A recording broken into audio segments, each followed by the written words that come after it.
Doctor साहब पूरी responsibility लेते हैं? औरंगजेब साहब जो है वो मुस्लिम लीग नून रिस्पॉन्सिबिलिटी लेगी, जो भी वो फैसले करेंगे आप लोगों से ओन करेंगे? और नवाज शरीफ साहब का जो है वो क्यों फ़ायदा नहीं उठाया गया, इस पर भी ज़रा कमेंट कर दीजिएगा।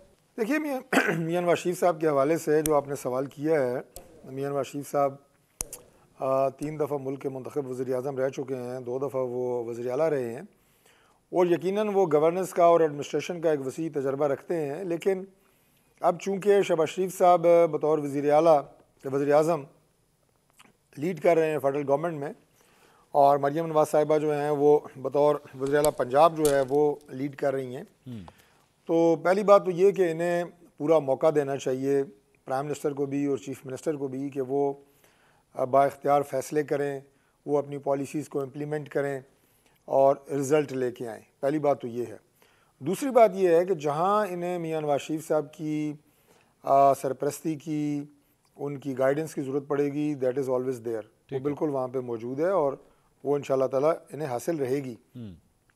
तीसरी बात जो आपने की है जी ओन करने की, तो यकीनन औरंगज़ेब साहब जो इस वक्त वज़ीर ख़ज़ाना हैं और उनके साथ पूरी कैबिनेट का एक एक मेंबर जो कि मुकर्रर किया गया है, फेडरल गवर्नमेंट बिल्कुल उन्हें ओन करती है। उनकी कारकर्दगी फेडरल गवर्नमेंट की कारकर्दगी है, उनकी कामयाबी और नाकामी फेडरल गवर्नमेंट की कामयाबी और खुदा न खास्ता नाकामी है, जिसका हमारे पास कोई ऑप्शन मौजूद नहीं है। ठीक है। जो बात भट्टी साहब ने की है, एक एक उन्होंने जो हमारे वज़ीर हैं उनके नाम लेके कहा, तो बुनियादी तौर पे तो ये एक चैलेंज है फेडरल गवर्नमेंट के लिए भी, वज़रा के लिए भी। अब अगर जैसे सरदार लगारी साहब हैं, अगर उन्हें रेलवे दिया गया है, उन्होंने कहा रेलवे में वो क्या करेंगे, अगर इंडस्ट्री दे दे तो आप कहते हैं कि इंडस्ट्री में वो क्या करेंगे, ओवरसीज़ देते कहते हैं वहाँ क्या करेंगे।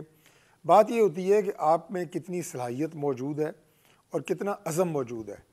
तो मुझे इस टीम के अंदर सलाहियत भी नज़र आती है, अज़म भी नज़र आता है, और जैसे कि बार बार वज़ीर आज़म ये बात कर रहे हैं और जो कि नोश्ता दीवार भी है कि हमारे पास अब मज़ीद तजर्बा करने के लिए कोई मज़ीद मौके नहीं है। वैसे डॉक्टर साहब एक सवाल और बनता है, पाकिस्तान का टर्निंग पॉइंट है। एक सवाल सर और बनता है कि यहाँ पे जी जी लाहौर से एक साबिक वज़ीर आला भी मुंतखब होके गए हुए हैं, हमजा शहबाज साहब, तो उनसे भी फ़ायदा नहीं उठाया गया सर? देखिए हमजा साहब इससे पहले साबिक वज़ीर आला रहे हैं और वो प्राइम मिनिस्टर साहब के साहिबजादे हैं, जहाँ उनकी ज़रूरत पड़ेगी यकीनन वो अपना किरदार अदा करेंगे। अब अगर एक एक नाम लेके आप एक एक फ़र्द के ऊपर चले जाएं तो उस तरह तो मेरा ख्याल है 50-55 लोग यही बन जाएंगे जो किसी न किसी हवाले से इससे पहले गवर्नमेंट में रहे हैं या सूबे में रहे हैं या मरकज़ में रहे हैं। लेकिन एक मुख्तसर काबीना रखना ये भी शहबाज साहब की एक ख्वाहिश थी, उनका एक फ़ैसला था।